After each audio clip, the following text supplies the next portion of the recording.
سے خدایا حضور جانتے ہیں۔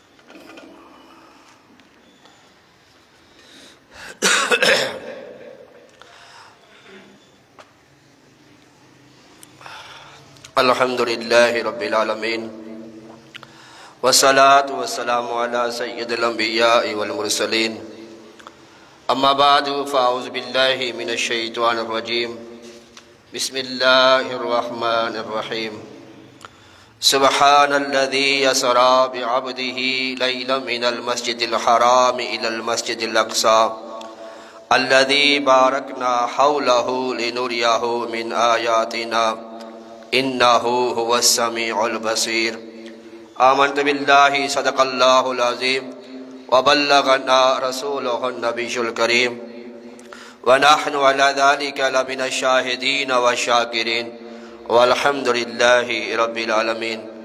قال اللہ تبارک وتعالی فی شان حبیبہ صلی اللہ تعالی علیہ وآلہ وسلم مقبلا وعاملا ان اللہ وملائکتہ یصلون علی النبی یا ایہا الذین آمنوا صلوا علیہ وسلموا تسلیما۔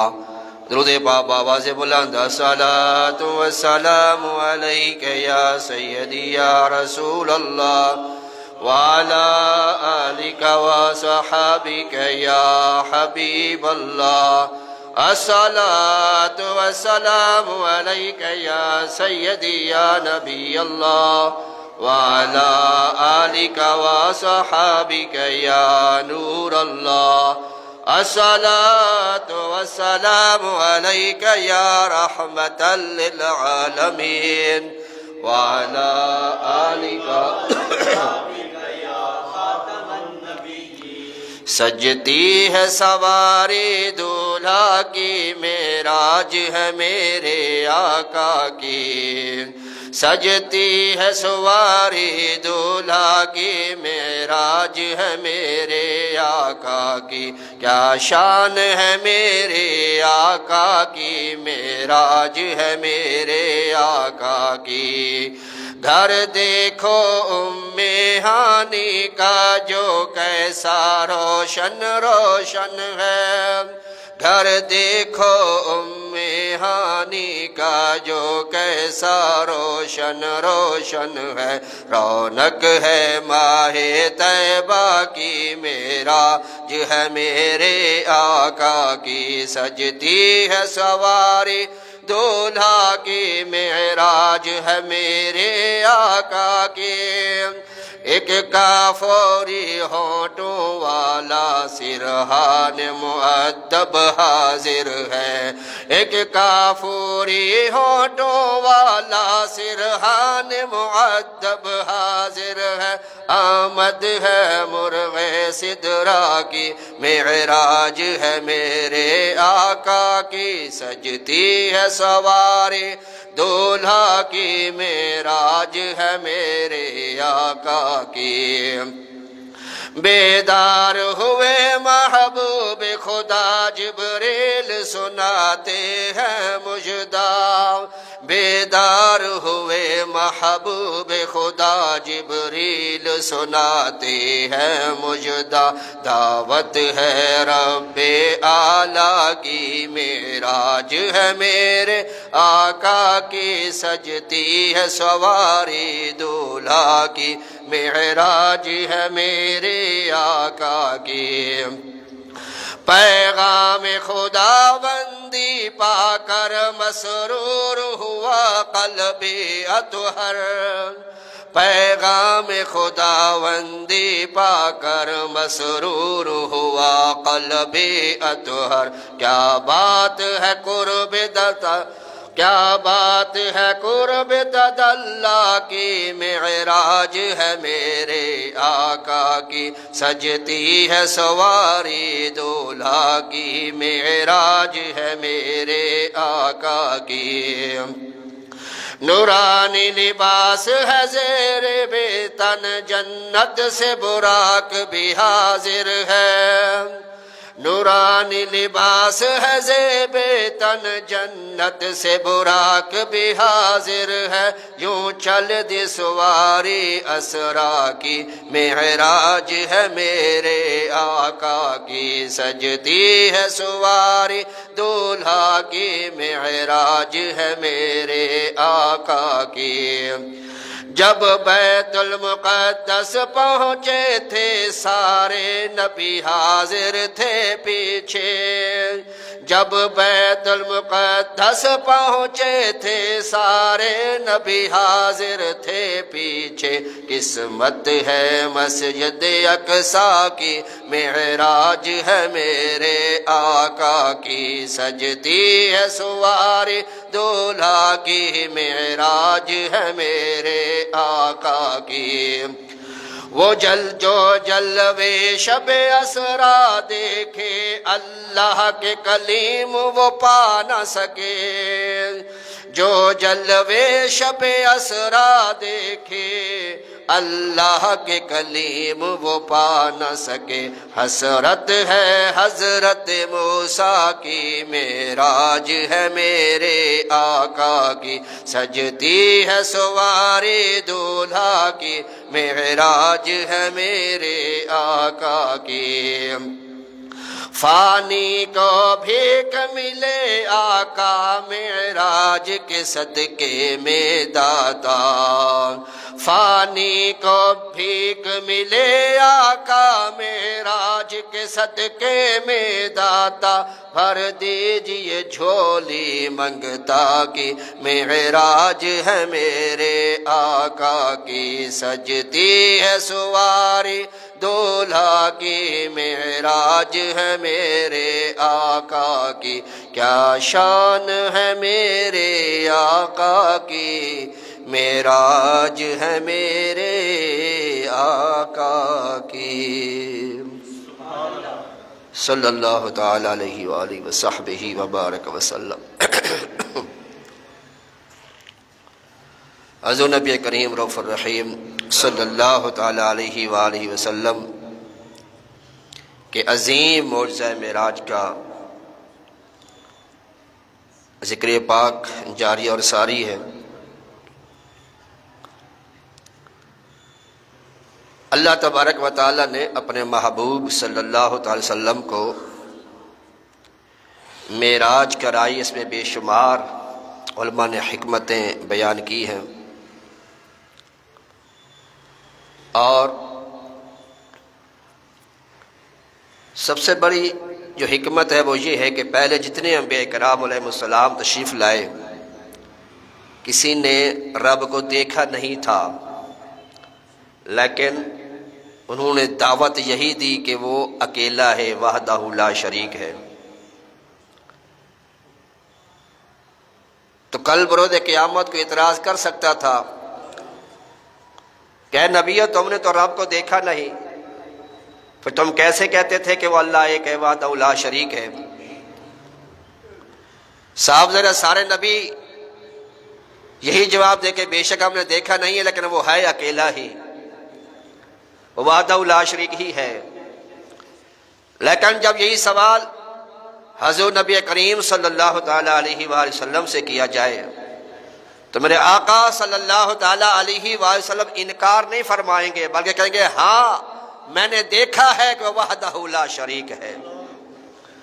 میرے آقا فرماتا رأیت ربی فی احسن صورہ، میں نے اپنے رب کو احسن صورت میں دیکھا۔ اور کیسے دیکھا؟ میرا رب فرماتا ہے ما زاغ البصر وما طغى، میرا محبوب مجھے دیکھتا ہی رہا، آنکھ بھی نہیں جھپکی، نہ آنکھ جھپکی نہ آنکھ حد سے بڑھی۔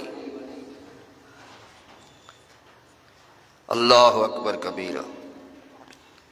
اللہ تبارک و تعالیٰ نے قرآن مجید میں ارشاد فرمایا ان اللہ اشترى من المؤمنین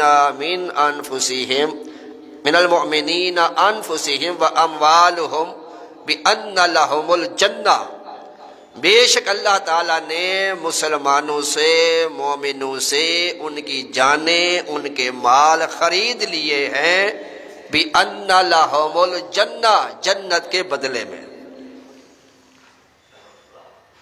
تو اب اللہ تعالیٰ نے محبوب سے فرمایا کہ محبوب صلی اللہ تعالیٰ علیہ وآلہ وسلم، تم نے اپنے غلاموں کا مال بھی دیکھ لیا، ان کی جانیں بھی دیکھ لیں، کو میرے لیے اپنا مال بھی خرچ کرتے ہیں، میرے لیے اپنی جانوں کا نذرانہ بھی پیش کرتے ہیں۔ اے محبوب، معراج کی رات میرے پاس آؤ اور دیکھو کہ میں ان کو جو ان کی جانوں اور مالوں کے بدلے میں جنت عطا کروں گا وہ بھی ملاحظہ کر لو۔ یہ حکمت تھی معراج کرانے کی، جنت کا مشاہدہ کرا دیا جائے۔ اور میرے آقا صلی اللہ علیہ وسلم کئی صحابہ کرام کے مکانات کا، محلات کا جائزہ لیا، دیکھا۔ جیسے مشہور حدیث پاک ہے، میرے آقا صلی اللہ تعالیٰ علیہ وآلہ وسلم فرماتے ہیں عمر فاروق رضی اللہ تعالیٰ عنہ سے کہ میں نے جنت میں تمہارا محل دیکھا تو میں نے چاہا کہ میں اندر قدم رکھوں، لیکن تمہاری غیرت مجھے سامنے آ گئی کہ یہ تو عمر کا مال ہے، میں کیسے چلا جاؤں۔ تو میرے آقا صلی اللہ تعالیٰ علیہ وسلم سے فاروق اعظم رضی اللہ تعالیٰ کہ یا رسول اللہ، کیا میں آپ پہ غیرت کروں گا؟ میں بھی آپ کا غلام ہوں، آپ کے صدقے میں ہی تو مجھے جنت ملے گی۔ اسی طرح سیدنا بلال رضی اللہ تعالیٰ عنہ کے بارے میں میرے آقا فرماتے ہیں کہ جنت کے اندر میں نے تمہارے اپنے آگے آگے چلنے کی آواز کو سنا، اور آپ نے بلال سے پوچھا کہ بلال ایسا کون سا عمل کرتے ہو؟ میں جنت میں جا رہا تھا لیکن تمہارے قدموں کی آواز وہاں میرے آگے آگے چل رہی تھی۔ عرض کی یا رسول اللہ کوئی خاص عمل تو نہیں ہے؟ میرے آقا نے فرمایا پھر ہی بتاؤ تو صحیح کوئی خاص عمل۔ عرض کہ یا رسول اللہ صلی اللہ علیہ وسلم، ہاں یہ ہو سکتا ہے کہ اس عمل کی وجہ سے اللہ نے یہ مقام دیا ہو کہ میں جب بے وضو ہوتا ہوں تو میں تازہ وضو کر کے تحیۃ الوضو کے نفل پڑھ لیتا ہوں۔ تو آگے سے میرے آقا صلی اللہ تعالیٰ علیہ وسلم فرمایا یہ اسی سبب سے ہے کہ واقعی اسی عمل کے سبب تجھے یہ مقام ملا ہے۔ اس کا مطلب یہ ہے کہ میرے آقا صلی اللہ علیہ وسلم ہر امتی کے ہر عمل سے باخبر ہوتے ہیں۔ سیدنا موسیٰ علیہ السلام کے ہاتھ میں عصا تھا، اللہ نے فرمایا ما تلک بیمینک یا موسیٰ، اے موسیٰ تیرے ہاتھ میں کیا ہے؟ عرض کی ھذا عصایا، یا رب العزت یہ میرا عصا ہے، لاٹھی ہے، میں اس سے پتے جھاڑتا ہوں، بکریاں چراتا ہوں، تکیہ بھی لگاتا ہوں اور بھی بہت سے کام کرتا ہوں۔ اللہ تعالیٰ نے فرمایا اپنی اس لاٹھی کو، عصا کو پھینکو، الکی عصا کا، اپنے عصا کو پھینکو۔ تو سیدنا موسیٰ علیہ السلام نے جب اپنا وہ عصا پھینکا تو وہ بہت بڑا اژدہا بن گیا۔ تو موسیٰ علیہ السلام تھوڑے پیچھے ہوئے کہ یہ کیا ہوا؟ تو اللہ تعالیٰ نے ارشاد فرمایا لا تخف خذھا، ڈرو نہیں اور اس کو پکڑ لو۔ جو ہی سیدنا موسیٰ علیہ السلام نے اس اژدہے کو پکڑا تو اسی طرح وہ پہلے کی طرح عصا بن گیا، چھڑی بن گئی، لاٹھی بن گئی ان کے۔ اب یہی معجزہ اللہ نے جادوگروں کے سامنے دکھانا تھا۔ اگر اللہ تعالیٰ پہلے پریکٹیکل نہ کرا لیتا اور خدا نہ خواستہ اس وقت سیدنا موسیٰ علیہ السلام اسی طرح ڈر جاتے، پیچھے ہٹتے تو لوگ ہنستے معاذ اللہ۔ اس لیے اللہ تعالیٰ نے پہلے تجربہ کرا دیا کہ اے موسیٰ یہ سانپ بنے گا، بہت بڑا اژدہا بنے گا، تم نے گھبرانا نہیں ہے۔ اور ایسا ہی ہوا، جادوگروں کے مقابلے میں جب آپ نے اپنے لاٹھی پھینکی تو ان کے جتنے بھی سانپ تھے چھوٹے سارے وہ کھا گیا۔ تو اسی لیے اللہ تعالیٰ نے اپنے محبوب کو معراج کی رات بلایا کہ محبوب تمہارے غلاموں کو تو جنت عطا کروں گا، لیکن جو نافرمانی کی وجہ سے جہنم میں ڈالے جائیں گے ان کو جو عذاب دیا جائے گا وہ بھی آ کر ابھی دیکھ لو، تاکہ کل بلا جھجک اور بے دھڑک ہو کر ان کی شفاعت کر کے ان کو جنت میں داخل کرانا۔ اسی لیے اللہ تعالیٰ نے اپنے محبوب کو جہنم کی اس کا بھی مشاہدہ کرایا میرے آقا صلی اللہ علیہ وسلم کو، اور بھی بے شمار حکمتیں ہیں۔ اور سب سے بڑی ایک اور وجہ کہ میرے آقا صلی اللہ تعالیٰ علیہ وسلم نبیوں کے امام ہیں، رسولوں کے سردار ہیں، امام الانبیاء ہیں، تو آپ کے اندر اللہ نے ساری خصوصیات، سارے معجزات جو نبیوں کو پہلے اللہ نے عطا کیے تھے، سارے اللہ تعالیٰ نے اپنے محبوب کے اندر جمع فرما دیے۔ کوئی موسیٰ علیہ السلام کا ماننے والا کہہ سکتا تھا کہ دیکھو جی ہمارے نبی کی تو بڑی شان ہے موسیٰ علیہ السلام کی، دیکھو اللہ نے ان سے کلام کیا، باتیں کی کوہ طور پر، تمہارے نبی سے باتیں کی، کلام کیا۔ تو اللہ نے معراج کرا کے بتا دیا کہ موسیٰ علیہ السلام سے تو کوہ طور پہ کلام کیا، میں نے اس سے لامقام کلام کیا۔ اسی طرح عیسیٰ علیہ السلام کا ماننے والا یہ اعتراض کر سکتا تھا، اے مسلمانوں دیکھو ہمارے نبی عیسیٰ علیہ السلام کی شان بڑی ہے کہ وہ چوتھے آسمان پر جلوہ افروز ہے، حالانکہ ان کا عقیدہ نہیں ہے، وہ تو یہ مانتے ہیں کہ وہ معاذ اللہ ان کو مصلوب کیا گیا، ان کو صلیب کیا گیا، اس لیے وہ کراس کا نشان لگاتے ہیں۔ اور قرآن یہ کہتا ہے کہ عیسیٰ علیہ السلام کہ انہوں نے صلیب نہیں دیا، سولی نہیں چڑھایا، بلکہ اللہ تعالیٰ فرماتا ہے میں نے ان کو زندہ آسمانوں پہ اٹھا لیا۔ اور ہم مسلمانوں کا عقیدہ ہے اور ایمان ہے کہ عیسیٰ علیہ السلام اب بھی آسمانوں پر زندہ ہیں، قرب قیامت میں واپس تشریف لائیں گے، اور تقریباً 40 سال اب حیات رہیں گے، اور 40 سال کے بعد ان کا وصال ہوگا سیدنا عیسیٰ علیہ السلام کا، اور سرکار دو عالم صلی اللہ علیہ وسلم کی قبر انور کے ساتھ ان کا مزار بنے گا۔ تو وہ صحیح کہہ سکتا تھا دیکھو وہ تو چوتھے آسمان پہ ہیں، تمہارے نبی تو زمین پر ہے۔ تو اللہ نے معراج کی رات اپنے پاس بلا کے بتا دیا، اے محبوب ان سے کہہ دینا اگر سوال کریں کہ تمہارا نبی عیسیٰ تو چوتھے آسمان ہے، میرا محبوب تو اس سے بھی وراء الورا چلا گیا ہے۔ اور دوسری بات یہ کہ سیدی اعلیٰ حضرت سبحان اللہ سب سے اولا و اعلیٰ ہمارا نبی، سب سے بالا و والا ہمارا نبی، خلق سے اولیاء، اولیاء سے رسول، اور رسولوں سے اعلیٰ ہمارا نبی، ملک کونین میں انبیاء تاجدار اور تاجداروں کا آقا ہمارا نبی۔ کیا خبر کتنے تارے کھلے چھپ گئے، پر نہ ڈوبے نہ ڈوبا ہمارا نبی، سارے اونچوں سے اونچا سمجھیے جسے، ہے اس اونچے سے اونچا ہمارا نبی، جس کی 2 بوند ہیں کوثر و سلسبیل، ہے وہ رحمت کا دریا ہمارا نبی۔ کون دیتا ہے دینے کو منہ چاہیے، دینے والا ہے سچا ہمارا نبی، ذکر سب پھیکے جب تک نہ مذکور ہو، نمکی حسن والا ہمارا نبی، جیسے سب کا خدا ایک ہے ویسے ہی، ان کا ان کا تمہارا ہمارا نبی، سب سے اولا و اعلیٰ ہمارا نبی، سب سے بالا و والا ہمارا نبی، اور غمزدوں کو رضا مجدہ دیجئے کہ ہے بے قصوں کا سہارا ہمارا نبی صلی اللہ علیہ وسلم۔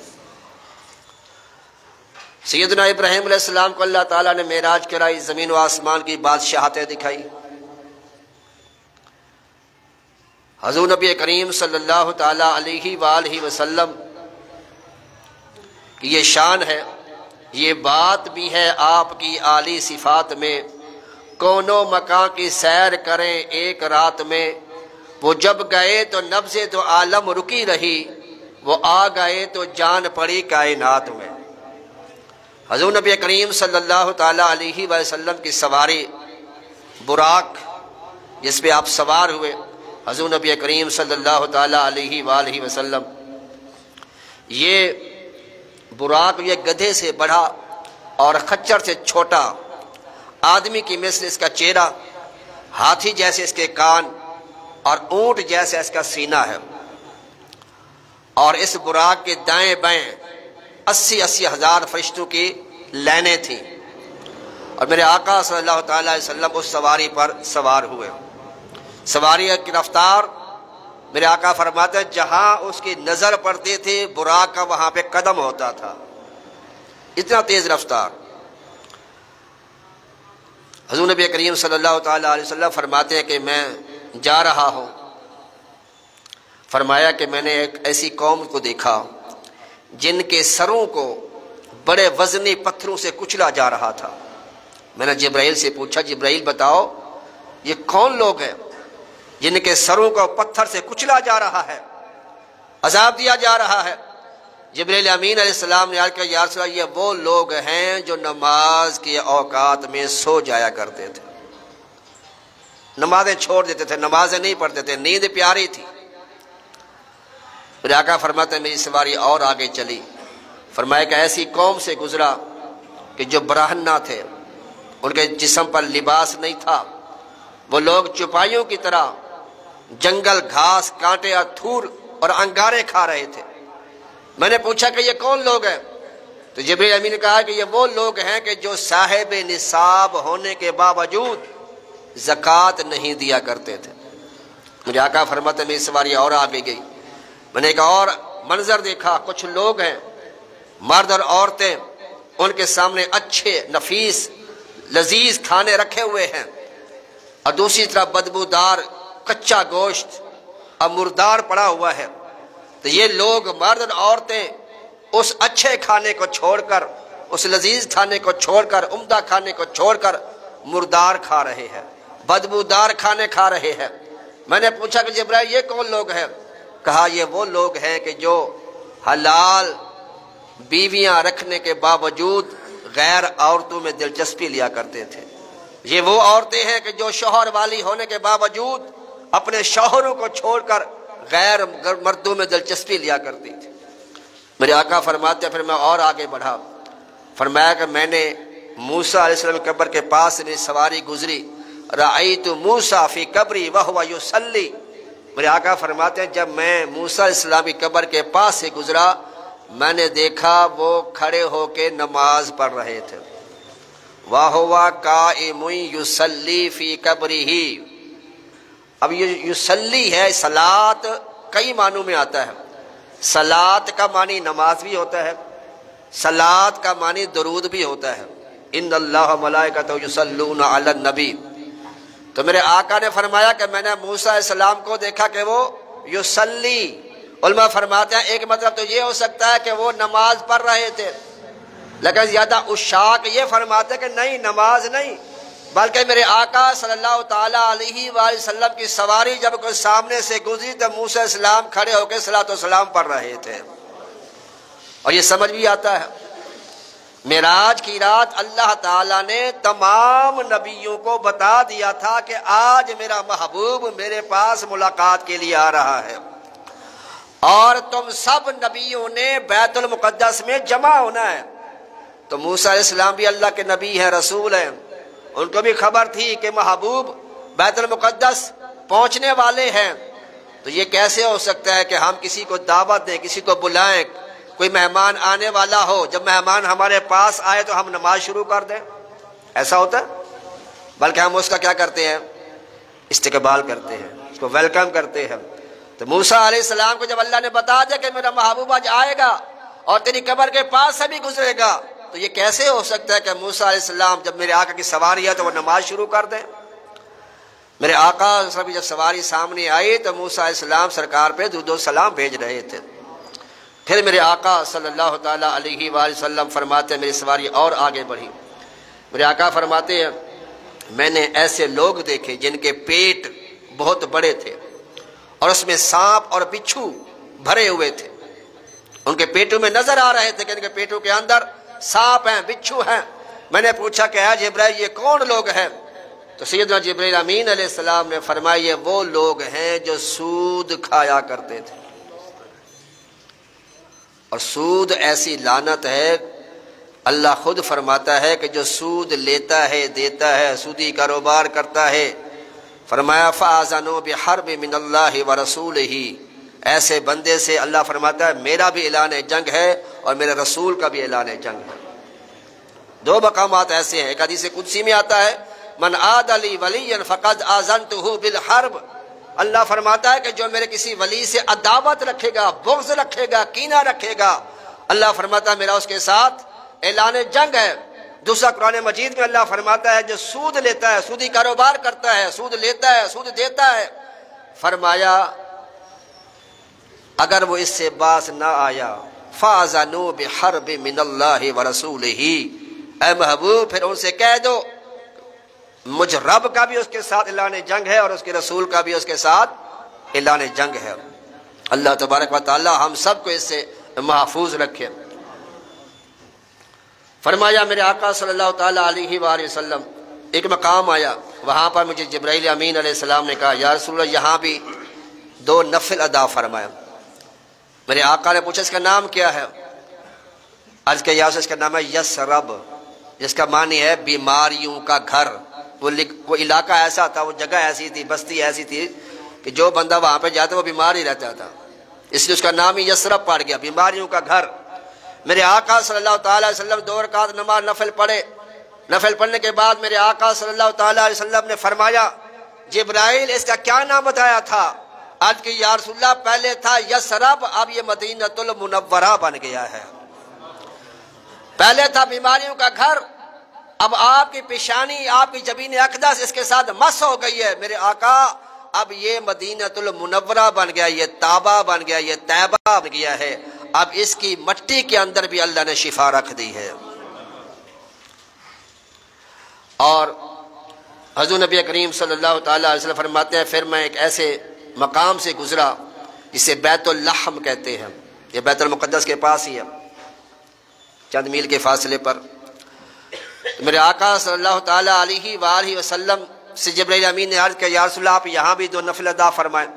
میرے آقا نے وہاں بھی 2 نفل ادا فرمایا۔ پوچھا کہ یہ کون سی جگہ ہے جہاں تم نے نفل پڑھنے کے لیے کہا ہے؟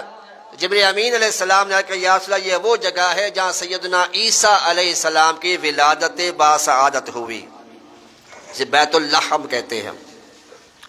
پھر میرے آقا صلی اللہ تعالی علیہ وآلہ وسلم فرماتے ہیں میں چلتا رہا اور دنیا طرح طرح کے اللہ تعالیٰ نے مجھے نظارے کرائے، مشاہدات کرائے، مجھے دکھائے گئے۔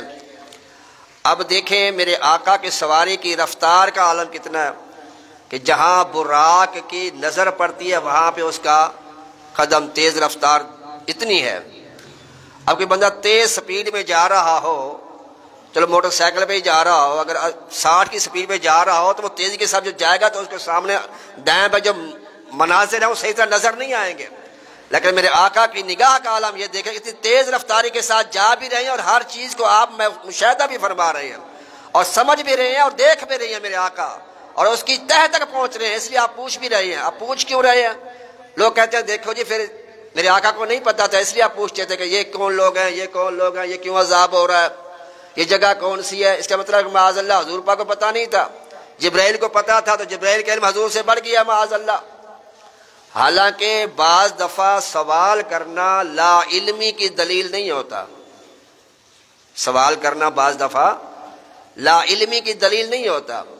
کئی حدیث میں آتا ہے، ایک مشہور حدیث پاک ہے، میرے آقا فرماتے ہیں کہ زمین پہ کچھ ایسے فرشتے ہیں کہ جو ذکر کی محفل کو تلاش کرتے ہیں، جہاں اس کے اللہ رسول کا ذکر کیا جا رہا وہ فرشتے اس محفل میں بیٹھ جاتے ہیں اور نورانی پر سے اس کو ڈھانپ لیتے ہیں محفل کو۔ محفل کے بعد اللہ کی بارگاہ میں جاتے ہیں فرشتے، اللہ ان سے پوچھتا ہے، بخاری شریف کی حدیث پاک ہے، اللہ پوچھتا ہے اے فرشتوں کہاں سے آ رہے ہو، اے فرشتوں کہاں سے آ رہے ہو؟ کیا اللہ کو نہیں پتا کہاں سے آ رہے ہیں؟ اللہ کا سوال کرنا یہ لا علمی کی وجہ سے نہیں ہے، بلکہ اس وجہ سے ہے کہ لوگوں کو ذکر کی علم کی فضیلت بیان کی جا سکے، ان پہ ظاہر کیا جا سکے کہ ذکر اللہ کی فضیلت کیا، اس کی عظمت کیا ہے، اس لیے اللہ نے سوال کیا۔ تو فرشتے عرض کرتے ہیں یا رسول اللہ، یا رب العالمین ہم ایسی محفل سے آ رہے جو تیرا ذکر کر رہے تھے۔ اچھا مجھے دیکھا ہے؟ نہیں یا اللہ تجھے تو نہیں دیکھا، اگر دیکھ لیتے فرشتے کہتے ہیں یا اللہ پھر تیرا اور زیادہ ذکر کرتے۔ کوئی چیز مانگتے تھے، سوال کرتے تھے، ہاں یا اللہ جنت مانگتے تھے، اللہ فرماتا ہے فرشتوں گواہ ہو جو میں نے سب کو جنت عطا کر دی۔ اچھا کسی چیز سے پناہ مانگتے تھے، ہاں یا اللہ وہ جہنم سے پناہ مانگتے تھے، اللہ فرماتا ہے فرشتوں گواہ ہو جاؤ میں نے ان کو جہنم سے بھی آزاد کر دیا، اور اے فرشتوں گواہ ہو جاؤ میں نے ساری محفل والوں کی بخشش فرما دی۔ بخاری شریف میں آتا ہے فرشتے عرض کرتے ہیں یا رب العزت ان میں ایک بندہ محفل کی نیت سے نہیں آیا تھا، دنیاوی غرض و غایت سے آیا تھا۔ مثال کے طور پر مکان کی چابی کسی کے پاس ہے، وہ محفل میں بیٹھا ہوا ہے، تو باہر سے ایک بندہ چابی لینے کی نیت سے آیا کہ میں جا کے چابی لوں، کہ بندہ یہاں ذکر کر رہا ہے محفل میں بیٹھا ہوا ہے، وہ چابی لینے کی نیت سے آیا ہے، یا اللہ اس کی بھی بخشش ہو گئی۔ اللہ فرماتا ہے جو میرے نیک بندوں کے ساتھ بیٹھ جاتا ہے میں ایسوں کو محروم نہیں رکھتا۔ تو کیا اللہ تعالیٰ کا یہ سوال کرنا ایسے ہے کہ اللہ کو نہیں پتا تھا فرشتے کہاں سے آ رہے ہوتے ہیں؟ تو میرے آقا معراج کے سفر میں، سیر میں، سفر بھی نہیں سیر، اللہ نے سفر نہیں فرمایا سیر فرمایا ہے۔ اللہ تعالیٰ سفر میں تکلیف ہوتی ہے، پریشانی ہوتی ہے، بلکہ حدیث پاک کا مفہوم ہے میرے آقا پر سفر جو ہے عذاب کا ایک ٹکڑا ہے۔ تو سفر میں پریشانیاں تکلیفیں آتی رہتی ہیں، جتنا بڑا سفر ہوتا ہے تکلیفیں پریشانیاں بھی زیادہ ہوتی ہیں، ازمائشیں زیادہ ہوتی ہیں۔ سیر میں ایسا معاملہ نہیں ہوتا، اس میں تکلیف پریشانی نہیں ہوتی، اس میں دل فرحا، دل خوش ہوتا ہے، طبیعت خوش ہوتی ہے سیر میں۔ تو اللہ نے محبوب کے لیے سفر نہیں فرمایا کہ میں نے محبوب کو سفر کرایا، نہیں، اللہ فرماتا ہے سبحان الذی اسرا، ہم نے سیر کرائی اپنے محبوب کو۔ بہرحال تو میرے آقا صلی اللہ تعالی علیہ وآلہ وسلم کا سوال کرنا یہ بتانا مقصود تھا کہ ایسی قوم جو ایسے اعمال کرتے ہیں یہ لوگ، تو ان کو یہ عذاب دیے جا سکتے ہیں، لہذا ایسے گناہوں سے میری امت جو ہے اپنے آپ کو بچا کے رکھے۔ اللہ تعالی ہم سب کو ایسے گناہوں سے محفوظ رکھے۔ تو میرے آقا صلی اللہ تعالی علیہ وسلم کی سواری بیت المقدس میں پہنچی۔ بیت المقدس بھی کہتے ہیں، بیت المقدس بھی کہتے ہیں، دونوں صحیح ہیں، مسجد اقصی بھی کہتے ہیں، لیکن ہمارے میڈیا کے ذریعے اکثر لوگوں کو یہی معلوم ہے کہ جو آج کل میڈیا میں دکھاتے ہوئے تصویریں بھی دیکھتے ہیں کہ جو یلو کلر کا گنبد نظر آتا ہے یہ مسجد اقصی نہیں ہے، یہ مسجد اقصی نہیں ہے، بلکہ تھوڑے سے فاصلے پر ایک اور سرمئی رنگ کا چھوٹا گنبد ہے، وہ اصل میں حقیقی مسجد اقصی ہے، جہاں پر میرے آقا صلی اللہ علیہ وسلم نے انبیاء کرام کی جماعت کرائی۔ وہ جو یلو کلر کا آپ کو گنبد نظر آتا ہے، فلسطین لکھے تو وہی یلو کلر کا آتا ہے آپ کو، اس میں بیت المقدس بھی وہی شو کرتے ہیں اس کو، لیکن حقیقتاً جو ہے وہ اصل جو بیت المقدس ہے وہ ان کے پاس ہی ایک سرمئی رنگ کا، کالے تھوڑے سے رنگ کا وہ ایک گنبد ہے، وہ اصل میں مسجد اقصی ہے، اور اس مسجد کو جو ہے وہ یہودی جو لوگ ہیں اس کو شہید کرنا چاہتے ہیں اور اس پہ وہ قبضہ کرنا چاہتے ہیں معاذ اللہ۔ بلکہ ہیکل سلیمانی پتہ نہیں کیا کچھ ان کے پروگرام ہے وہاں بنانے کے۔ یہ تو مسلمانوں کی ایک طرح سے سستی ہے، کیلی ہے، اور بے عملی کی وجہ سے یہود و نصارہ جو ہیں ہمارے اوپر حاوی ہو رہے ہیں۔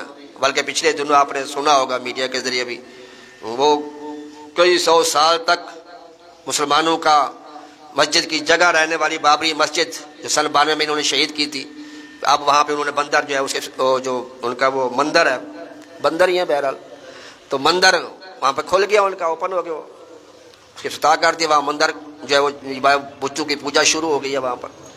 بلکہ پچھلے ہفتے اخبار میں بھی یہ بھی آیا تھا کہ وہاں ایک اور مسجد بھی انہوں نے شہید کی ہے، 600 سال پرانی مسجد تھی، وہاں بھی انہوں نے وہ بت خانہ کھول دیا وہاں پر۔ یہ مسلمانوں کی نااہلی ہے۔ اگر درس قرآن تم نے بھلایا نہ ہوتا، یہ زمانہ نہ زمانے نے دکھایا ہوتا، نہ سمجھو گے تو مٹ جاؤ گے اے مسلمانوں، علامہ اقبال 100 سال پہلے کہہ گیا، نہ سمجھو گے تو مٹ جاؤ گے اے مسلمانوں، تمہاری داستان تک نہ ہوگی داستانوں میں۔ اور ہر طرف مسلمان مارا جا رہا ہے بے عملی کی وجہ سے، سرکار سے عشق میں مضبوطی نہیں رہی، وہ ہمارا وہ ایمان نہیں رہا۔ اللہ تعالیٰ ہمیں ایمان کامل عطا فرمائے۔ تو حضور نبی کریم صلی اللہ تعالی علیہ وسلم بیت المقدس پہنچے، وہاں پر انبیاء کرام پہلے سے آپ کے استقبال میں کھڑے ہوئے تھے، اور پھر انبیاء کرام نے مختلف خطبے ارشاد فرمائے۔ سیدنا آدم علیہ السلام نے اپنے خطبے میں کہا اللہ تعالیٰ کی تعریفیں جس نے مجھے اپنا جب وہ خلیفہ بنایا، عیسیٰ علیہ السلام نے کہا اللہ نے مجھے روح اللہ بنایا، موسیٰ علیہ السلام نے کہا اللہ نے مجھے موسیٰ کلیم اللہ بنایا، نوح علیہ السلام نے کہا اللہ مجھے نجی اللہ ہونے کا شرف عطا فرمایا، اسماعیل علیہ السلام نے کہا اللہ نے مجھے ذبیح اللہ ہونے کا شرف عطا فرمایا۔ آخر میں حضور نبی کریم صلی اللہ تعالی علیہ وآلہ وسلم خطبہ صدارت جب آپ نے ارشاد فرمایا الحمدللہ الذی ارسلنی رحمتا للعالمین، تمام تعریفیں اس رب عز و جل کے لیے تو تمام جہانوں کا پالنے والا ہے، اس نے مجھے تمام جہان والوں کے لیے رحمت بنا کر بھیجا ہے۔ وَكَافَةً لِلنَّاسِ بَشِيرًا وَنَذِيرًا، تمام لوگوں کے لیے خوشخبری دینے والا اور ڈرانے والا مبعوث فرمایا۔ آپ نے وہاں پر، اور میری امت کو اللہ نے تمام امتوں سے افضل قرار دیا، کنتم خیر امت، اللہ نے تمام امتوں سے زیادہ اس امت کو مقام دیا ہے۔ یہ ہمارے اعمال کی وجہ سے نہیں ہے بلکہ نسبت سرکار کی وجہ سے دیا ہے۔ تو بہرحال جب یہ آپ نے ارشاد فرمایا تو سیدنا آدم علیہ السلام، سیدنا ابراہیم علیہ السلام کھڑے ہوئے، آپ نے فرمایا کہ اے گروہ انبیاء، اسی وجہ سے اللہ نے اپنے محبوب کو بلند مقام عطا کیا۔ اس مقام پر جب سب اپنی امتوں کو بھول گئے، لیکن اس محبوب نے اس مقام پر بھی اپنی امت کو یاد رکھا ہے۔ جو نہ بھولا ہم غریبوں کو رضا، یاد اس کی اپنی عادت کیجئے۔ اللہ اکبر کبیرہ، اللہ اکبر۔ تو حضور نبی کریم صلی اللہ تعالی علیہ وسلم نے انبیاء کرام کی صفیں بن گئی، آپ امامت مصلی پہ کھڑے ہوئے، آپ تو آپ صلی اللہ تعالی علیہ وسلم نے انبیاء کرام کی امامت فرمائی۔ اور اس میں کیا حکمت تھی؟ علماء نے بے شمار اس کی حکمتیں بیان فرمائی کہ آدم علیہ السلام کو امام کیوں نہیں بنایا گیا، موسیٰ علیہ السلام کیوں نہیں بنایا گیا۔ سب سے بڑی وجہ یہی ہے کہ میرے آقا تمام نبیوں کے سردار ہیں، اور امام الانبیاء بھی آپ صلی اللہ تعالیٰ علیہ وآلہ وسلم سیدی اعلیٰ حضرت۔ سبحان اللہ، بڑے آسان لفظوں میں آپ نے ہمیں یہ سمجھا دیا۔ نماز اقصا میں تھا یہی سر، سر کہتے ہیں راز کو، نماز اقصا میں تھا یہی سر، ایاں ہو مانیے اول و آخر، کہ دست بستہ ہیں پیچھے حاضر جو سلطنت آگے کر گئے تھے۔ جو اللہ تعالیٰ نے نبیوں سے یہ وعدہ لیا تھا وَإِذَا خَذَ اللَّهُ مِيثَاقَ النَّبِيِّينَ لَمَا آتَيْتُكُمْ كِتَابًا وَحِكْمَةً ثُمَّ جَاءَكُمْ رَسُولٌ، آج اللہ نے وہ پورا کر دیا۔ بظاہر تو میرے آقا کسی نبی کے زمانے میں نہیں آئے، تو آج معراج کی رات میرے محبوب سب نبیوں کے آگے کھڑے ہو کے اور تمام انبیاء کے پیچھے کھڑے ہو کے اللہ کے اس وعدے کو پورا کر رہے کہ یا اللہ ہم نے جو تجھ سے وعدہ کیا تھا جب تیرا محبوب آئے گا تو ہم اس کے پیچھے کھڑے ہو جائیں گے۔ تو نماز اقصا میں تھا یہی سر، کہ ظاہر عیاں ہو مانیے اول آخر، کہ دست بستہ ہیں پیچھے حاضر جو سلطنت آگے کر گئے تھے۔ تمام نبیوں نے سرکار کے پیچھے جو ہے وہ نماز جو ادا فرمائی۔ پھر حضور نبی کریم صلی اللہ تعالیٰ علیہ وآلہ وسلم اپنی سواری پر سوار ہوئے اور پہلے آسمان کی طرف پہنچے، تو وہاں پر سیدنا اللہ اکبر کبیر، موضوع ایسا ہے کہ تو اس کے لیے تو کئی گھنٹے چاہیے۔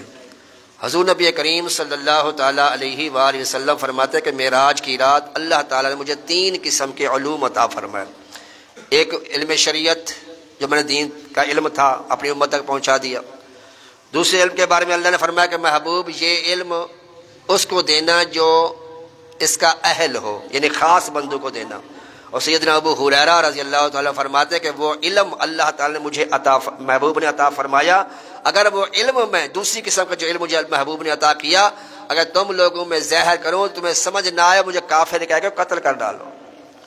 اور تیسری علم کے بارے میں اللہ نے فرمایا کہ محبوب یہ تمہارے اور میرے درمیان راز رہے گا، سیکرٹ رہے گا، جیسے الف لام میم را طٰ یاسین، یہ حروف مقطعات جو ہیں ان کا علم کوئی صحیح معنوں میں اتھینٹک بیان نہیں کر سکتا، اندازے سے بیان کیے، جیسے یاسین کہ حضور پاک کا نام ہے، یا معنی اے، سین میں سردار یعنی اے سردار، طٰ یہ 14 کے چاند والے حضور پاک سے منسوب کر دیا اس کو۔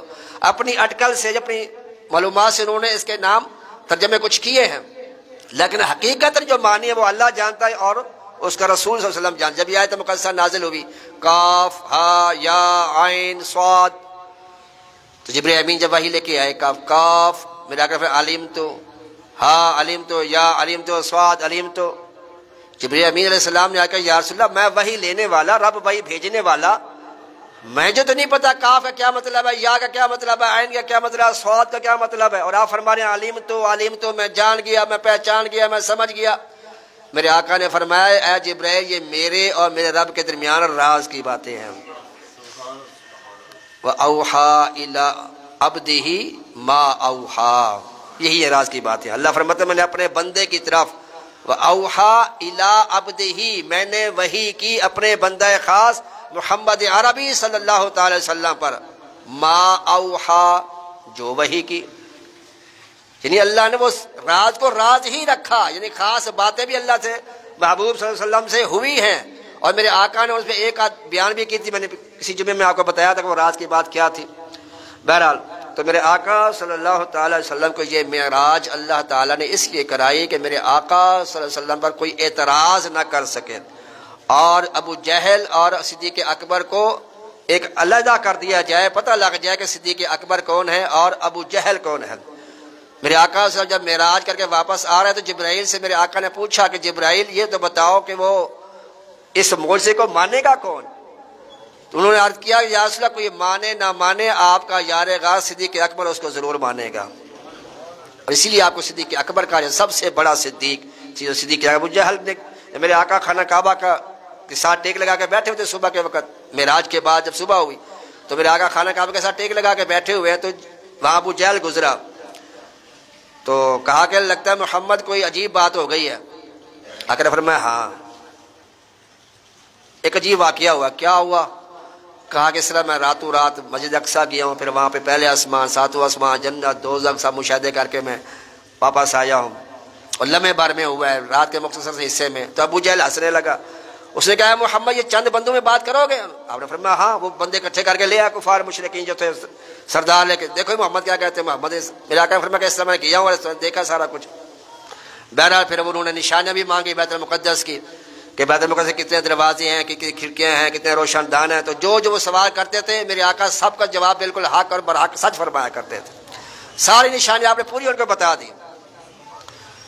تو کہا اچھا، تو وہ لوگ سارے گروپ بن کے صدیق اکبر کے پاس گیا اور کہا کہ اے ابوبکر یہ بتاؤ اگر کوئی بندہ یہ کہے کہ میں راتوں رات بیت المقدس گیا ہوں، پھر میں آسمانوں پہ گیا ہوں، پھر میں وہاں کی جنت اور دوزخ دیکھ کے آیا ہوں اور راتوں رات میں واپس بھی آ گیا، یہ ماننے والی بات ہے؟ ابو بکر نہیں، یہ تو کوئی بھی نہیں کر سکتا۔ ہاں یہی تو بات ہے، کوئی نہیں کر سکتا نا۔ ابوبکر صدیق نے فرمایا ہاں کوئی نہیں کر سکتا۔ انہوں نے کہا اچھا، جب انہوں نے پکا کر لیا، ابو جہل نے کہا تیرا دوست ہے نا محمد، وہ یہ کہہ رہا ہے کہ وہ بیت المقدس کیا ہے اور آسمانوں کی سیر کی اور واپس آ گیا راتوں رات، تو صدیق اکبر نے کہا اگر میرے محبوب نے کہا ہے تو حق اور سچ کہا ہے۔ تو ابو جہل کہنے لگا ابھی تم کہتے کوئی نہیں کر سکتا، کہا میرے آقا کوئی تھوڑی ہیں، وہ تو محبوب ہیں، اللہ کے پیارے ہیں، میرے آقا اس سے ورا الورا کی بات کریں تو صدیق اکبر اس کو بھی ماننے کے لیے تیار ہے۔ تو یہ معجزہ معراج بڑی شان عرفہ اعلیٰ اس کی برکتیں ہیں۔ تو سب سے بڑا جو تحفہ اللہ تعالیٰ نے اپنے محبوب کو عطا کیا معراج کی رات وہ کیا ہے؟ ہاں جی ڈھیلے پڑ گئے آپ؟ نماز، اسی قدر کرنی چاہیے ہمیں۔ آج سے وعدہ کریں، بلکہ ابھی سے وعدہ کریں کہ انشاءاللہ آج کے بعد ہماری کوئی نماز قضا نہیں ہوگی۔ انشاءاللہ جو ہمارے ذمہ قضا نمازیں بھی ہیں کوشش کریں گے کہ اس کو طریقہ سمجھ کر اس کو قضا کریں۔ قضا کرنے کے صرف فرض پڑے جاتے ہیں، سنتے نفل نہیں پڑے جاتے۔ قضا نماز جتنی جس کی رہ گئی ہے 10 سال کی، 5 سال کی، 2 سال کی، 6 مہینے کی، 2 مہینے کی، 1 مہینے کی، تو کوشش کریں کہ وہ قضا نمازیں بھی ہر نماز کے ساتھ ایک نماز پڑھ لیا کریں۔ انشاءاللہ ایسا ایسا جو وہ